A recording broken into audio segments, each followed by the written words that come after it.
Hi friends, ಎಲ್ಲರೂ ನಮಸ್ಕಾರ. ರೆಕಾರ್ಡ್ಗೆ ಸ್ವಾಗತ. ನಾನಿವತ್ತು ಹಬ್ಬ ಸ್ಪೆಷಲ್ ಆಗಿ ನಿಮಗೆ ಈಸಿಯಾಗಿ ಸಿಂಪಲ್ ಆಗಿ ಮನೆಯಲ್ಲೇ ಚಕ್ಲಿ ಮಾಡೋದು ತೋರಿಸ್ಕೊಡ್ತೀನಿ.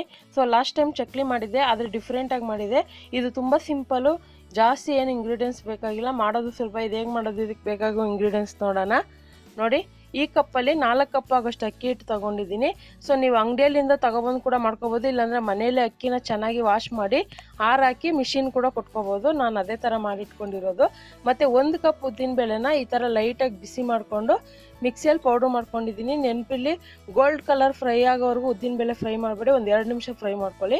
ಈಗ ಜೀರಿಗೆ ಒಂದು ಅರ್ಧ ಟೀ ಸ್ಪೂನು, 1/4 ಟೀ ಸ್ಪೂನ್ ಇಂಗು, ಮತ್ತು ಬ್ಲ್ಯಾಕ್ ಎಳ್ಳು ಅಂದರೆ ಕರಿ ಎಳ್ಳು ತೊಗೊಂಡಿದ್ದೀನಿ ಒಂದು 1/4 ಟೀ ಸ್ಪೂನು, ಒಂದು 1/4 ಟೀ ಸ್ಪೂನು ಓಮ್ ಕಾಳು ತೊಗೊಂಡಿದ್ದೀನಿ, ತುಪ್ಪ ಒಂದು 2 ಟೇಬಲ್ ಸ್ಪೂನು, ರುಚಿಗೆ ತಕ್ಕಷ್ಟು ಉಪ್ಪು, ಚಕ್ಲಿ ಮಾಡೋದಕ್ಕೆ ಎಣ್ಣೆ. ಈಗ ಹೇಗೆ ಮಾಡೋದಂತ ನೋಡೋಣ. ನೋಡಿ, ಈಗ ಒಂದು ಪಾತ್ರೆಗೆ ಅಕ್ಕಿ ಹಿಟ್ಟು ಹಾಕ್ಕೊತಾ ಇದ್ದೀನಿ.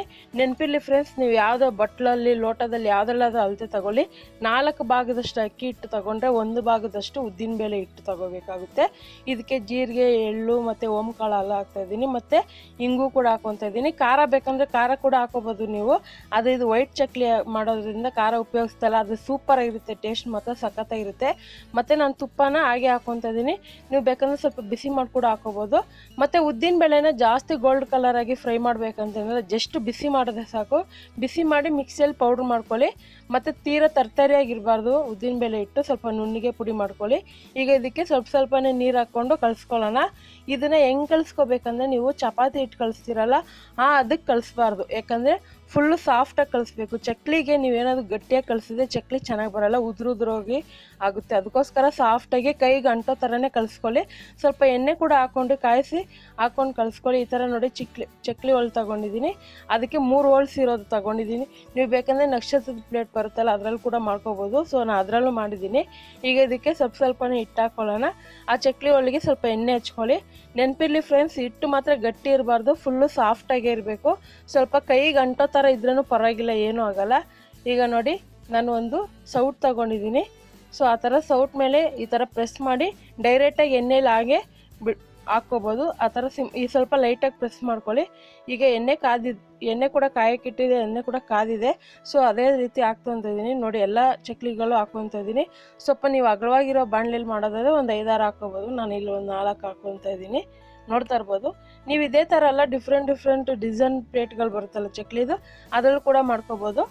ಸೊ ಇದು ನಿಮಗೆ ನಾನು ಹೇಳ್ದಂಗೆ ಖಾರ ಬೇಕಂದರೆ ಸ್ವಲ್ಪ ಖಾರದ ಪುಡಿ ಕೂಡ ಹಾಕ್ಕೋಬೋದು, ಅದು ಕಲರ್ ಡಿಫ್ರೆಂಟಾಗಿ ಬರುತ್ತೆ. ಆದರೆ ಇದು ವೈಟ್ ಚಕ್ಲಿ ಸೂಪರಾಗಿರುತ್ತೆ. ಟೀ ಕಾಫಿ ಜೊತೆಗಂತೂ ಸಖತ್ತಾಗಿರುತ್ತೆ. ನೀವು ಹಬ್ಬದ ಟೈಮಲ್ಲಿ ಕೂಡ ಮಾಡ್ಕೋಬೋದು. ಎಲ್ಲಾದರೂ ಹೊರಗಡೆ ಟ್ರಿಪ್ಪಿಗೆ ಹೋದಾಗ ಕೂಡ ಮಾಡಿ ಎತ್ಕೊಂಡು ಹೋಗ್ಬೋದು, ತುಂಬ ಚೆನ್ನಾಗಿರುತ್ತೆ. ಮಿನಿಮಮ್ ಏನಿಲ್ಲ ಅಂದ್ರೂ ಒಂದು 10 ದಿವಸ ಇಟ್ಕೊಂಡು ತಿನ್ಬೋದು. ಸೊ ಬಾಕ್ಸಲ್ಲಿ ಹಾಕಿಟ್ರೆ ಫ್ರೆಶ್ ಆಗಿರುತ್ತೆ. ನೀವೇನಾದ್ರು ಹೊರಗಡೆ ಹಾಗೆ ಗಾಳಿ ಹೋಗೋ ಥರ ಇಟ್ಬಿಟ್ರೆ ಸ್ಮೂತ್ ಬಂದುಬಿಡುತ್ತೆ, ಚೆನ್ನಾಗಿರಲ್ಲ.